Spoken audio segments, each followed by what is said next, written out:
जैसे कल एक क्लिप जो है वो बहुत घूम रहा था कि कुछ नौजवान अपनी छत पे खड़ा होकर के मोदी मोदी कह रहे थे।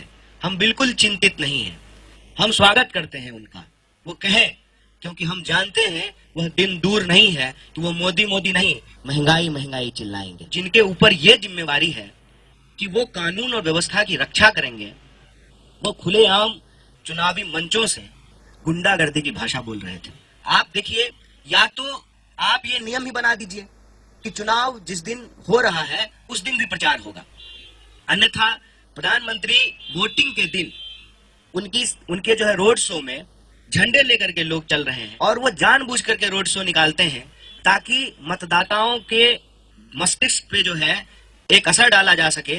चुनाव प्रचार का एक तरीका बन गया है और इस पर जो है इसी कोई कार्रवाई नहीं करती है। मुद्दे को तो वो भटका रहे हैं ना, जो जूते के फीते की बात कर रहे हैं, जो टी शर्ट की बात कर रहे हैं, जो कंटेनर में एसी लगा हो या नहीं लगा हो इसकी बात कर रहे हैं, लड़की का हाथ क्यों पकड़ लिया इस पे बात कर रहे हैं, बच्चे क्यों आ गए इस पे बात कर रहे हैं। मुद्दे वो भटकाते हैं। दाढ़ी की बात कर रहे हैं, बताइए, सद्दाम की बात कर रहे हैं। बेसिकली भाजपा सब कुछ ट्राई कर ली भारत जोड़ो यात्रा को लेकर के, सब कुछ ट्राई कर लिया।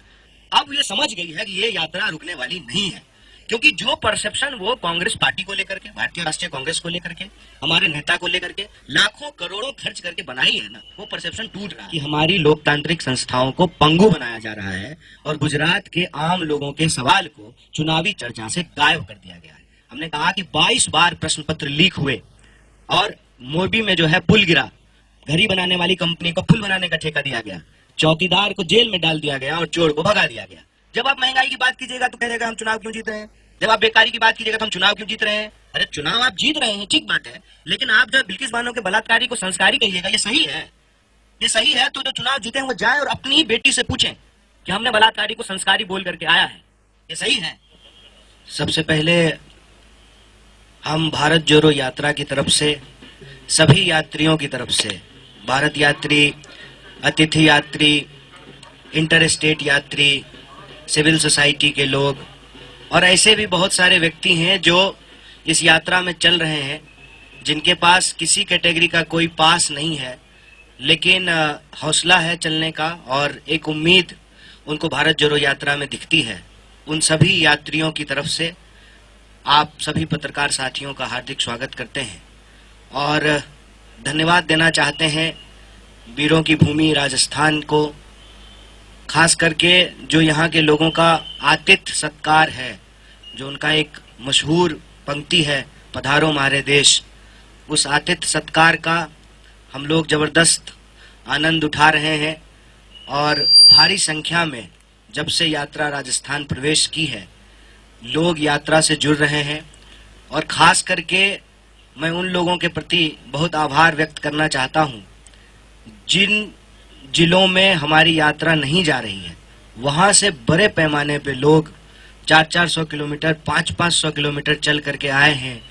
ठंड में जो है आते हैं, रात को किसी तरह से रुकते हैं, फिर सुबह 6 बजे से यात्रा में शामिल होते हैं। उनके प्रति अपना आभार व्यक्त करता हूं और राजस्थान की इस महान भूमि को नमन करते हुए कुछ बातें कहना चाहता हूं।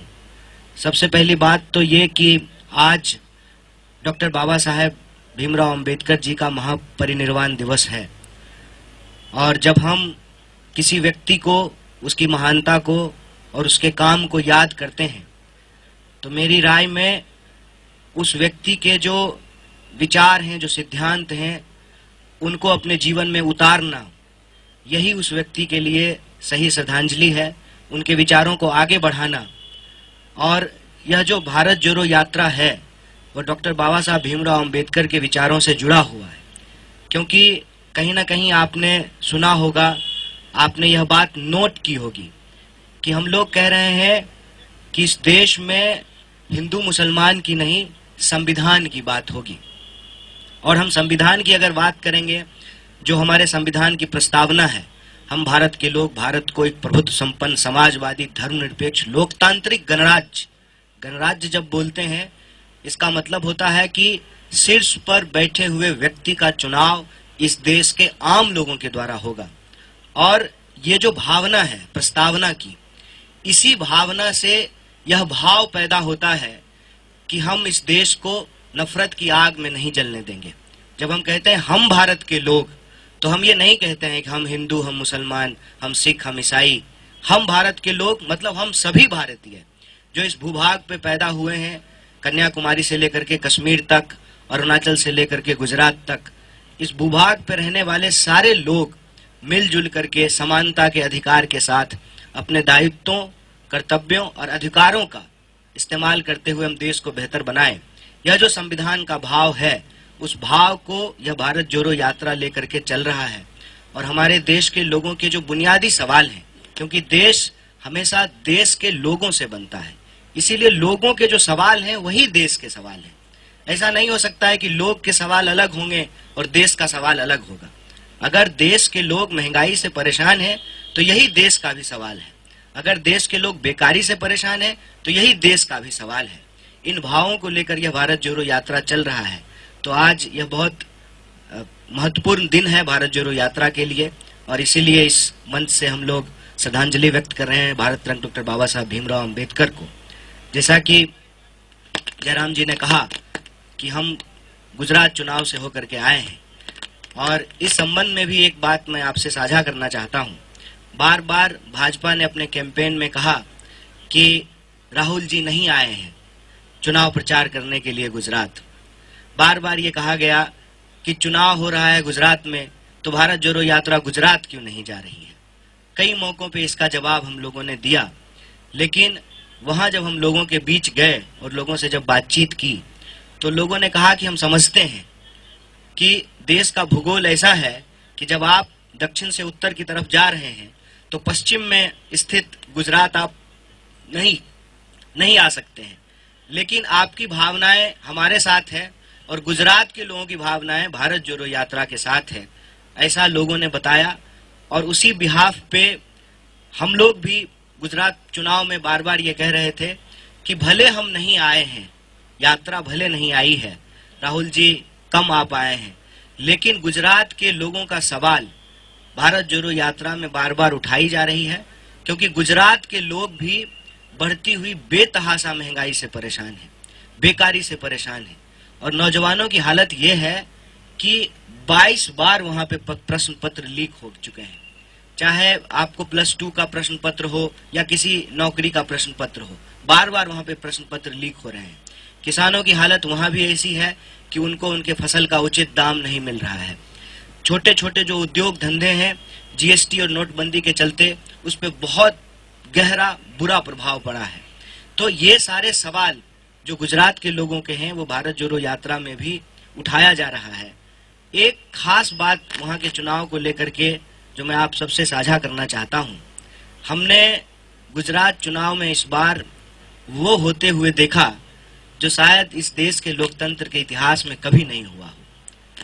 हमने ये देखा कि जिनके ऊपर ये जिम्मेवारी है कि वो कानून और व्यवस्था की रक्षा करेंगे, वो खुलेआम चुनावी मंचों से गुंडागर्दी की भाषा बोल रहे थे, देश के लोगों को डराने की भाषा बोल रहे थे, गुजरात के लोगों को आपस में लड़ाने की भाषा बोल रहे थे। जो उनका जख्म है उसको कुरेद कर उसके ऊपर नमक छिड़कने का काम कर रहे थे, और ये बहुत दुखदाई था। और हमने ये भी देखा कि किस तरीके से संस्थाओं को पंगु बना दिया गया है। आप देखिए, मैं एक उदाहरण आपको देता हूं कि जब भारत जोड़ो यात्रा में बच्चे आ रहे हैं, जुड़ रहे हैं, तो हमारे खिलाफ कंप्लेन किया गया। और आप गुजरात चुनाव को जब ध्यान से देखेंगे, प्रधानमंत्री स्वयं बैठ करके एक बच्चे से जो है चुनाव प्रचार करवा रहे थे। और मैंने अपनी आंखों से अहमदाबाद में रोड शो देखा माननीय प्रधानमंत्री जी का। उस रोड शो में स्कूल के बच्चे स्कूल का ड्रेस पहने हुए हैं, उसके साथ जो है उनके शिक्षक भी खड़े हैं। उनको ये कहा गया कि आपको भीड़ जुटाना है, आपको भीड़ लेकर के आनी है। तो ये जो दोहरा रवैया है कि हमारे कार्यक्रम में बच्चों के माँ बाप अपने बच्चों को लेकर के आ रहे हैं, तब आप हमसे सवाल पूछ रहे हैं, हमारे खिलाफ कंप्लेन कर रहे हैं, और चुनाव प्रचार के दौरान खुलेआम जो लोग सत्ता पे बैठे हुए हैं उनके द्वारा बच्चों का इस्तेमाल किया जा रहा है, उस पर कोई कार्रवाई नहीं हो रही है। और जहां तक भाषा का सवाल है, बात का बतंगड़ बनाया गया हमारे अध्यक्ष जी की जो है बातों का। और आप भाजपा नेताओं की भाषा देखिए कि किस तरह का भाषा का इस्तेमाल किया गया। जब आप कहते हैं कि सबक सिखा देंगे, हमने सबक सिखा दिया, अब जो है कोई कर्फ्यू नहीं होता है, ये अपने आप में एक बहुत दुखद और चिंताजनक स्थिति है। अगर इस तरह से ही संस्थाएं काम करती रही तो ये देश के लिए एक गंभीर सवाल है कि हम लोकतंत्र को आगे कैसे लेकर के जाएंगे। क्योंकि लोकतंत्र को बचाने वाली जो संस्थाएं हैं वो इस तरीके से अगर काम करेगी तो फिर क्या होगा। आप देखिए, या तो आप ये नियम ही बना दीजिए कि चुनाव जिस दिन हो रहा है उस दिन भी प्रचार होगा, अन्यथा प्रधानमंत्री वोटिंग के दिन उनके जो है रोड शो में झंडे लेकर के लोग चल रहे हैं और वो जानबूझ करके रोड शो निकालते हैं ताकि मतदाताओं के मस्तिष्क पे जो है एक असर डाला जा सके। चुनाव प्रचार का एक तरीका बन गया है और इस पर जो है इसी कोई कार्रवाई नहीं करती है। और ये जो प्रक्रिया से संबंधित बातें मैं आपको बता रहा हूं, उससे ज्यादा चिंताजनक हालत यह है कि जब आम लोगों से बात कर रहे थे तो उन्होंने कहा कि हम बहुत खुश हैं कि इस देश में एक भारत जोड़ो यात्रा चल रही है जिसमें हमारे सवाल उठाए जा रहे हैं। रोजी रोटी, कपड़ा, मकान, शिक्षा, स्वास्थ्य, सड़क, बिजली, पानी के मुद्दे उठाए जा रहे हैं। भारत जोड़ो यात्रा में हम बार बार कह रहे हैं कि नफरत अगर फैलेगी, गुस्सा फैलेगा तो लोगों के जो असली सवाल हैं वो गुमराह हो जाएंगे और लोगों का असली सवाल है महंगाई और बेरोजगारी। उसी तरह से वहां के लोगों ने भी बताया कि देखिए, हमारे राज्य में चुनाव हो रहा है और हमारे मुद्दों पर चर्चा ही नहीं हो रही है। कुपोषण के मामले में गुजरात की स्थिति अच्छी नहीं है और दुखद स्थिति यह है कि जिनका खुद का परफॉर्मेंस अच्छा नहीं है उन चीफ मिनिस्टर्स को गुजरात बुलाया गया है कि आप आकर के हमारे यहाँ कैंपेन कीजिए। आप ये बताइए कि अगर 27 साल में भाजपा ने वहां विकास किया है तो वो विकास दिखा करके क्यों नहीं वोट मांग रहे हैं। 50 से ज्यादा जो है एमएलए के टिकट काटे गए, इसका मतलब वो लोग ठीक से काम नहीं कर रहे थे। अगर ठीक से काम कर रहे थे तो फिर उनका टिकट क्यों काटा गया। चीफ मिनिस्टर्स ऐसे बदले जा रहे हैं जैसे कपड़े बदले जाते हैं। ये जो स्थिति थी उस पे लोगों ने गहरी चिंता व्यक्त की है। परिणाम कल परसों में आ जाएगा, लेकिन ये जो पूरा का पूरा वस्तु स्थिति है उस वस्तु स्थिति को भारत जोड़ो यात्रा बहुत गंभीरता से लेती है और हम संवैधानिक संस्थाओं को भी बचाएंगे, हम संविधान की भी रक्षा करेंगे और इस देश के लोगों को आपस में जोड़ कर रखते हुए, बार बार कहते हैं कि जमीन से जुड़ा हुआ है, देश जुड़ा हुआ है, लेकिन देश के लोगों से बनता है, इसलिए लोगों को भी जोड़ के रखना है। उनकी पहचान के आधार पर उनके साथ कोई भेदभाव नहीं होगा। इसके लिए भारत जोड़ो यात्रा कृत संकल्प है और लोगों के जो बुनियादी सवाल हैं, महंगाई का सवाल, बेकारी का सवाल, टूटती हुई अर्थव्यवस्था का सवाल और इस देश के अंदर जो आम लोगों की सुरक्षा है, उन सुरक्षा के सवालों को भारत जोड़ो यात्रा अपनी यात्रा के दौरान लोगों से बातचीत करते हुए, लोगों की राय लेते हुए, अपनी ना सुनाते हुए, लोगों की सुनते हुए आगे बढ़ रहा है। और मुझे पूरा भरोसा है कि जितने तरह का एप्रीहेंशंस लोग पहले उठा रहे थे जब हम विंध्याचल के उस तरफ थे, अब हम विंध्याचल के इस तरफ आ गए हैं, वो सारे एप्रीहेंशंस टूट रहे हैं। कई सारे पत्रकार साथी यहाँ हैं जो पूछते थे कि नॉर्थ में क्या होगा। हम बार बार कहते थे जब साउथ में अच्छा है ना तो नॉर्थ में भी अच्छा ही होगा, क्योंकि हम साउथ और नॉर्थ को जोड़ने के लिए निकले हैं। जब आपकी भावना पवित्र होती है, जब आपका भाव पवित्र होता है, तो आपके साथ जो है परिणाम भी पवित्र होते हैं, सुंदर होते हैं। और उसी सुंदर परिणाम को लेकर के हम लोग आगे बढ़ रहे हैं। और जो कुछ देख करके कई बार आप लोग अगर विचलित होते हैं तो मैं आपको बतौर भारत यात्री और भारत जोड़ो यात्रा के बिहाफ पे एक बात कह देता हूं कि हम लोग विचलित नहीं होते हैं। जैसे कल एक क्लिप जो है वो बहुत घूम रहा था कि कुछ नौजवान अपनी छत पे खड़ा होकर के मोदी मोदी कह रहे थे। हम बिल्कुल चिंतित नहीं हैं, हम स्वागत करते हैं उनका, वो कहें, क्योंकि हम जानते हैं वह दिन दूर नहीं है कि वो मोदी मोदी नहीं महंगाई महंगाई चिल्लाएंगे।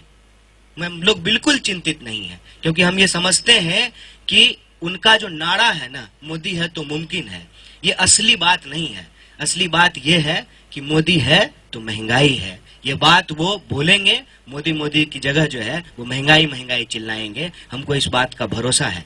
और देश अपने सवालों को बहुत देर तक भुला के नहीं रख सकता है, और देश का सवाल रोजी रोटी का सवाल है, कपड़ा मकान का सवाल है। उन सवालों को लेकर के हम चल रहे हैं, और हमारा यह संकल्प है कि हर हाल में हम देश को जोड़ करके रखेंगे, किसी भी स्थिति में जो है देश को बंटने नहीं देंगे। आप सब लोग धैर्य से हमारी बात को सुने। मंच पे उपस्थित अपने साथियों और आप सब लोगों को धन्यवाद कहता हूँ। बहुत बहुत शुक्रिया। आप कह रहे हैं कि गुजरात में जो बदलाव की स्थिति दिख रही है, मगर आज जो एग्जिट पोल है उसमें बीजेपी का बहुमत बताया गया है। देखिए, मैंने ये नहीं कहा कि जो है बहुमत बीजेपी का नहीं आएगा, और ये भी नहीं कहा कि बहुमत हमारा आ रहा है। हमने गुजरात चुनाव के अंदर जो भारत जोड़ो यात्रा की भावना थी, वो कैसे गुजरात चुनाव से जुड़ी हुई थी, गुजरात के लोगों की भावना भारत जोड़ो यात्रा से कैसे जुड़ी हुई थी, ये बताया। और दूसरी बात कि चुनाव के दौरान हमने क्या ऑब्जर्व किया, हमने ये ऑब्जर्व किया कि हमारी लोकतांत्रिक संस्थाओं को पंगु बनाया जा रहा है, और गुजरात के आम लोगों के सवाल को चुनावी चर्चा से गायब कर दिया गया है। हमने कहा कि 22 बार प्रश्न पत्र लीक हुए, और मोरबी में जो है पुल गिरा, घड़ी बनाने वाली कंपनी को पुल बनाने का ठेका दिया गया, चौकीदार को जेल में डाल दिया गया और चोर को भगा दिया गया। ये सवाल राजनीतिक विमर्श से गायब कर दिए गए। हमने ये बात कही, अगर आप जीतने को ही मानते हैं कि हर चीज का आधार है, और कोई अगर चुनाव जीत गया है तो वह पूरी तरह से सही है, तो मैं समझता हूं कि ये सही और गलत का देखने का सही नजरिया नहीं है। कई बार गलत करते हुए भी लोग जीत जाते हैं, लेकिन अंततः जो है ना सही पे आना पड़ता है। और चुनाव के अंक गणितीय परिणाम क्या होंगे मैं उस पे नहीं जा रहा हूं, लेकिन जो भावनात्मक वस्तु स्थिति है और जो संवैधानिक स्थिति है मैं उस पे चर्चा कर रहा था। एक मिनट। एग्जिट पोल की एग्जिट होने का समय आ चुका है। 2018 के मैं आपको याद दिलाना चाहता हूं, 2018 में मध्य प्रदेश, छत्तीसगढ़ और राजस्थान के बारे में एग्जिट पोल क्या कहे थे। तो ये एग्जिट पोल के आधार पर जो आप सवाल उठा रहे हैं ये उचित नहीं है। ये एग्जिट पोल है, और हम जानते हैं कैसे ये किए जाते हैं, किनके प्रभाव से किए जाते हैं और क्यों कराया जाता है। तो एग्जिट पोल के आधार पर यह कहना कि बीजेपी को भारी बहुमत मिल रही है, मैं समझता हूं, मैं इन एग्जिट पोल पर कुछ विश्वास नहीं रखता हूं।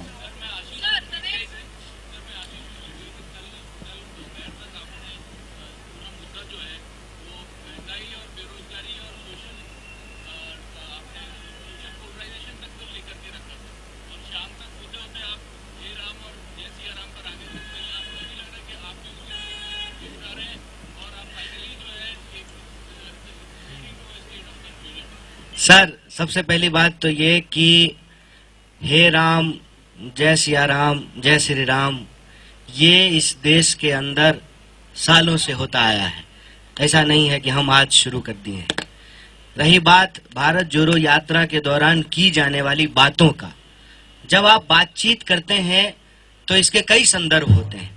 लोग आते हैं, हमने जैसा कि आपको कहा कि भारत जोड़ो यात्रा के मूल उद्देश्यों में से एक उद्देश्य ये भी है कि हम अपने मन की बात सिर्फ नहीं करना चाहते, हम लोगों के मन की बात सुनना चाहते हैं। तो जब आप लोगों से बातचीत करते हैं, चर्चा करते हैं, तो जो देश में चीजें चल रही है उसके बारे में लोग बात करते हैं, आप भी उसको रिस्पॉन्ड करते हैं। लेकिन आप मुझे बताइए कि क्या ये भारत जोड़ो यात्रा का मूल उद्देश्य है? अगर ऐसा होता तो कितने पोस्टर लगे हुए हैं मुझे बता दीजिए, कितने जो है हमने पैम्फलेट लिखे हैं, कितना हमने प्रेस कॉन्फ्रेंस किया है, कितने जो हमने पर्चे निकाले हैं जिसमें हम इस पे बात कर रहे हैं। देखिए, हम इस तरह की चर्चा से ऐसा नहीं है कि भाग रहे हैं या हम करना नहीं चाहते हैं। चर्चा लोग कर रहे हैं तो हम उस चर्चे में शामिल भी होते हैं, अपनी भी बात रखते हैं, लोगों की भी सुनते हैं, ये एक बात है। लेकिन ये कहना कि हम मुद्दे को भटका रहे हैं जय सिया राम बोल करके, मैं कहता हूं ये गलत आरोप है। मुद्दे को तो वो भटका रहे हैं ना जो जूते के फीते की बात कर रहे हैं, जो टी शर्ट की बात कर रहे हैं, जो कंटेनर में एसी लगा हुआ है कि नहीं लगा हुआ इसकी बात कर रहे हैं, लड़की का हाथ क्यों पकड़ लिया इस पे बात कर रहे हैं, बच्चे क्यों आ गए इस पे बात कर रहे हैं। मुद्दे वो भटकाते हैं। दाढ़ी की बात कर रहे हैं, बताइए, सद्दाम की बात कर रहे हैं। देखिए, ये ना एक डेलिबरेट अटेम्प्ट है कि भारत जोड़ो यात्रा की जो गंभीरता है ना, उस गंभीरता को कम कर दिया जाए। आप मुझे बताइए, इस देश में लोग जो है जय सिया राम, जय श्री राम, हे राम नहीं बोलते हैं, करते हैं उसकी चर्चा। हमारा देश एक धार्मिक देश है, लोग धार्मिक बात भी आकर के करते हैं। कौन सी ऐसी धार्मिक जगह है जहां हम लोग नहीं गए हैं, बता दीजिए। मंदिर गए, मस्जिद गए, गुरुद्वारे गए, चर्च गए, सब जगह गए, लेकिन आप ये कहिएगा कि हम मंदिर, मस्जिद, गुरुद्वारा, चर्च जाने के लिए यात्रा निकाल रहे हैं, तो ये बात तो नहीं है। यात्रा तो हम इस देश में जो नफरत की भावना बरकाई जा रही है, उस नफरत की भावना को मोहब्बत से हराना चाहते हैं। इस मोहब्बत की जरूरत हमको क्यों है? क्योंकि हमारी समझदारी यह है कि अगर देश एकजुट रहेगा ना, तभी वो अपने मुद्दों से लड़ पाएगा। और देश का मुद्दा क्या है? देश का मुद्दा है महंगाई, देश का मुद्दा है बेकारी। तो हम अपने लक्ष्य में बिल्कुल स्पष्ट हैं और ना भटका रहे हैं। हम कुछ भी बोलते हैं ना, हम कोई भी बात रखते हैं या हम कुछ भी करते हैं, उस बात का बतंगड़ बनाना सत्ता में बैठे हुए लोगों का काम है। अब बताइए, उस पूरे भाषण में उन्होंने एक हिस्सा ये बोला, एक हिस्सा उन्होंने इस पर चर्चा की। जब वो संतों से मिल रहे हैं, महात्माओं से मिल रहे हैं, तो वो अपना भाव उनको बता रहे हैं और उसको प्रोसेस करके अगर वो कुछ बोलते हैं तो विचार है। अब उसको बतंगड़ बनाने का काम तो बीजेपी कर रही है। और हमने कहा कि चलिए, ये तो कम से कम धर्म की बात है, दाढ़ी की बात करना, जूते के फीते की बात करना, ये कौन सा मुद्दा है? तो ये अटेम्प्ट जो है वो भाजपा का है। बेसिकली भाजपा सब कुछ ट्राई कर ली भारत जोड़ो यात्रा को लेकर के, सब कुछ ट्राई कर लिया। अब ये समझ गई है कि ये यात्रा रुकने वाली नहीं है, क्योंकि जो परसेप्शन वो कांग्रेस पार्टी को लेकर के, भारतीय राष्ट्रीय कांग्रेस को लेकर के, हमारे नेता को लेकर के लाखों करोड़ों खर्च करके बनाई है ना, वो परसेप्शन टूट रहा है। उनको ये डर लग रहा है कि देश को यह बात याद आने लगेगी कि ये पार्टी मोहनदास करमचंद गांधी की पार्टी है, जो दांडी यात्रा लेकर के चले थे, जो अंग्रेजों के खिलाफ भारत छोड़ो करने में कामयाब हुए थे। तो भारत छोड़ो करने वाली जो पार्टी है, जो देश को आजादी दिलाने वाली पार्टी है, वो भारत जोड़ो करने में भी कामयाब होगी। इससे वो घबरा रहे हैं, इसीलिए डेस्परेशन में जो है इस तरह की फालतू और जो है बिना मतलब की चीजें वो भारत जोड़ो यात्रा को लेकर के बोलते हैं। भारत जोड़ो यात्रा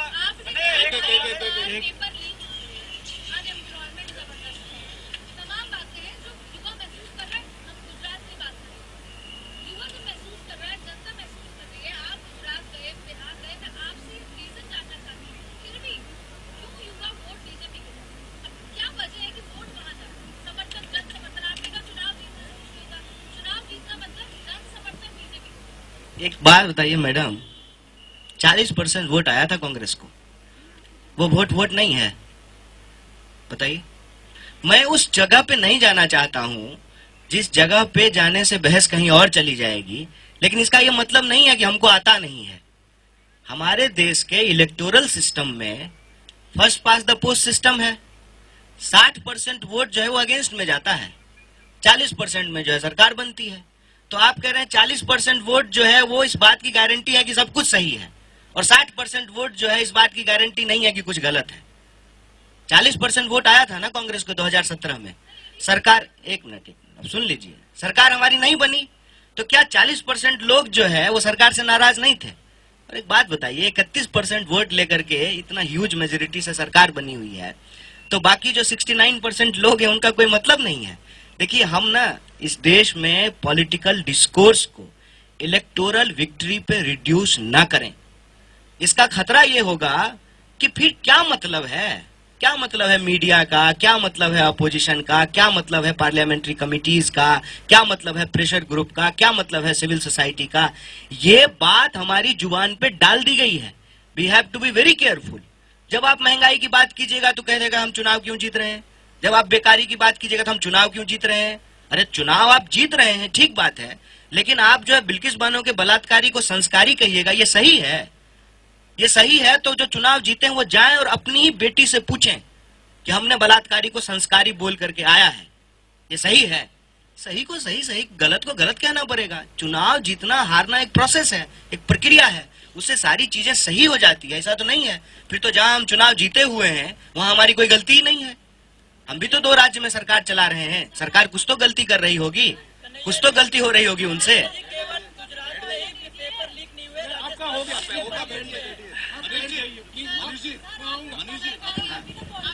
आपने सवाल पूछ लिया, आप बैठ जाइए, आपका मौका मिलेगा, आप प्लीज बैठ जाइए, दूसरों को मौका दीजिए, दूसरों को मौका दीजिए। यस मैम, एक मिनट, वो पूछ रही है, थोड़ा आराम से पूछिए, कुछ नियम के अनुसार ये चलाएं प्लीज।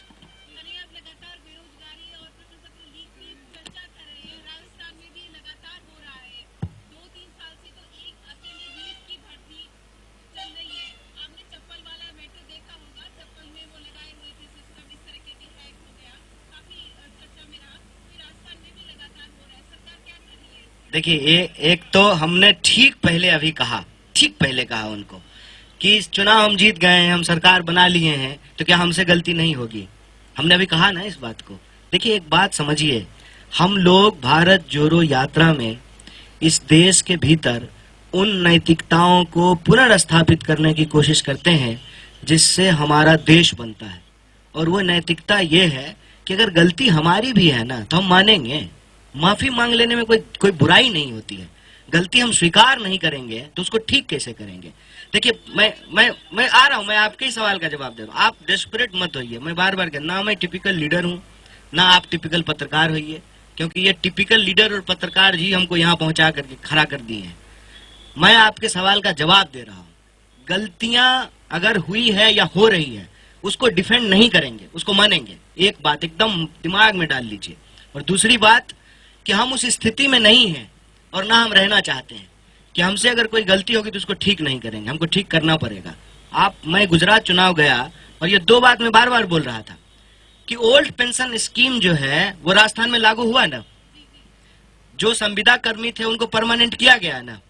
मैं सरकार का प्रवक्ता नहीं हूं, लेकिन अगर मैं होता ना सरकार का प्रवक्ता तो मैं आपको सीधे जवाब दे देता कि प्रश्न पत्र लीक करने वाले लोगों के ऊपर कार्रवाई होगी और बेरोजगारी का जो महंगाई का सवाल है उस पर सरकार जो है उत्तरदायित्व से काम करेगा। मैं हूं नहीं, जब आएंगे तो पूछ लीजिएगा, लेकिन मैं अपने आत्मविश्वास से कम भारत जोड़ो यात्रा ने जो हमको ये आत्मविश्वास दिया है, और एक भारत यात्री होने के नाते मैं इतना आपको जरूर कह सकता हूँ, प्रवक्ता होंगे उनसे पूछ लीजिएगा, बाकी सीनियर लीडर है वो जवाब दे देंगे, लेकिन गलत को हम लोग डिफेंड नहीं करेंगे। रुकिए मनीष जी, मनीष एबीपी।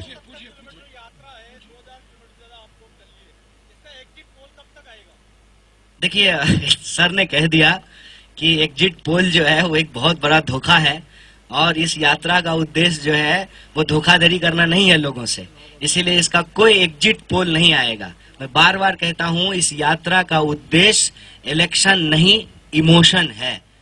हम इमोशन को जोड़ने के लिए चले हैं। इलेक्शन अपने आप, उसका अगर प्रोसेस ठीक रहेगा, उसकी प्रक्रियाएं ठीक रहेगी, संस्थाएं ठीक से काम करती रहेगी, तो इलेक्टोरल रिजल्ट भी उसके अपने आप आ जाएंगे। मनीष जी,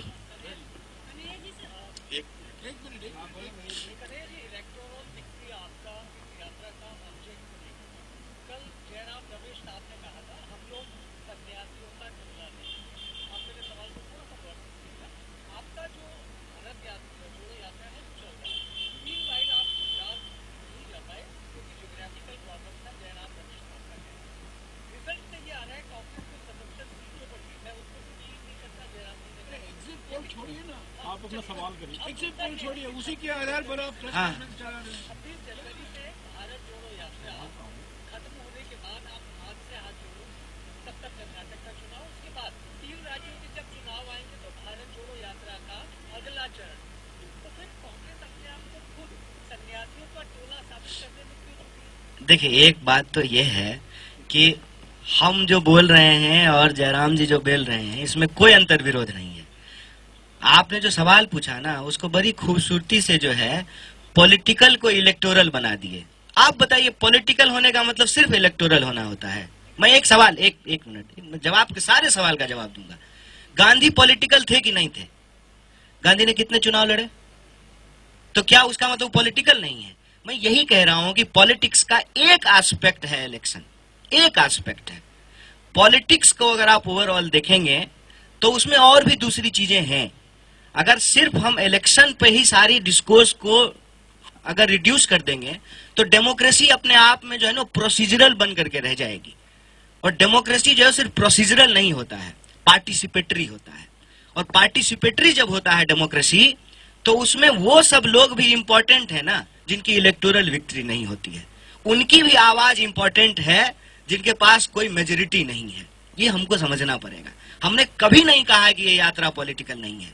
भारतीय राष्ट्रीय कांग्रेस इस देश की सबसे बड़ी विपक्षी पार्टी है और इस देश की सबसे बड़ी विपक्षी पार्टी होने के चलते हमारी सबसे बड़ी जिम्मेवारी है। इसीलिए कोई हमारे साथ आए ना आए, हम सड़कों पर हैं। ये हमारा सबसे बड़ा मास कनेक्टिंग प्रोग्राम है। हम ये मास कनेक्टिंग प्रोग्राम इसलिए कर रहे हैं कि मास मीडिया फंक्शन नहीं कर रहा है। मास और मीडिया अलग हो गया है। पब्लिक पार्टिसिपेशन का जो सबसे बड़ा इंस्टीट्यूशन है इस देश में संसद, वहां पे लोगों को बोलने नहीं दिया जाता है। टीवी स्टूडियो के डिबेट में महंगाई का मुद्दा गायब है। 100 डिबेट होते हैं तो एक डिबेट जो है लोगों के इश्यूज पे होते हैं, 99 डिबेट जो है वो हिंदू मुसलमान पर होता है। ये सिचुएशन को एसेस करने के बाद it is the basic understanding कि आपको बुनियादी तरीकों पर लौटना पड़ता है। और बुनियादी तरीका ये है कि अंग्रेज के जमाने में भी जब कुछ समझ में नहीं आता था ना तो लोग यात्रा पे निकलते थे। लोग की समस्याओं को आप नजदीक से समझ पाते हैं और लोग आपको नजदीक से समझ पाते हैं। सरकार आपके द्वार आए ना आए, विपक्ष आपके द्वार जरूर आ गई है। बिल्कुल स्पष्ट उद्देश्य है। कभी नहीं कह रहे हैं कि इसका राजनीतिक उद्देश्य नहीं, इलेक्टोरल नहीं है। सिर्फ ये बात को हमको मिक्स नहीं करना चाहिए। और राजनीतिक भी है। इसके साथ साथ एक बात और मैं कह देता हूं, भारतीय राष्ट्रीय कांग्रेस एक पार्टी है और इसका एक राजनीतिक उद्देश्य है। इसके साथ साथ इसका उद्देश्य सामाजिक है, इसका उद्देश्य जो है आर्थिक है, इसका उद्देश्य सांस्कृतिक है। और ये सारी चीजें जो है आपको इस यात्रा के अंदर रिफ्लेक्ट होता हुआ दिखेगा। अभी पीछे जो है हम लोग मध्य प्रदेश की जो है लोक परंपराओं और संस्कृतियों से जो है इंटरेक्ट कर रहे थे। अब राजस्थान की लोक संस्कृति और परंपराओं से इंटरेक्ट करेंगे। तो ये राजनीतिक नहीं है, ये सांस्कृतिक भी है। आपकी जो पार्टी के जो लोग हैं, बड़े बड़े जो कड़े जो निर्णय हैं वो लेने में इतने असक्षम क्यों नजर आ रहे हैं? नहीं, मुझे तो ऐसा नहीं लगता है। नहीं सर, आपके राजस्थान में देख लीजिए ना, आपकी कांग्रेस पार्टी के जो बड़े बड़े नेता हैं, सीएम साहब से लेकर जो मंत्री वगैरह है, इतने दिनों से कितनी सारी आपस की जो इनके दूरियां बढ़ चुकी है, कितना वो, तो इसमें क्या करा आपने? किसके बीच में? हमारे नेता। मुख्यमंत्री जी के बीच में देखिए, आपके सचिव के बीच में देखिए, कितना सारा अभी वो चुका है। और इस बात अब दिल्ली तक भी पहुंची है बात। अच्छा, तो ये ऐसे ही आपकी पार्टी में इतनी फूट क्यों नजर है सर? देखिए एक तो क्या होता है ना कि जब आप एक राजनीतिक दल में होते हैं, जब कई बर्तन साथ में होते हैं तो थोड़े से खनकते हैं आपस में। घर में भी होता है, घर में भी होता है। तो कोई बात नहीं, ठीक हो जाएगा। नहीं, ठीक हो जाएगा, होता है। ठीक। हर्षा कुमारी जी, एनडीटीवी। हर्षा जी, जोड़ने की बात आ रही है, बात जरूर करनी चाहिए।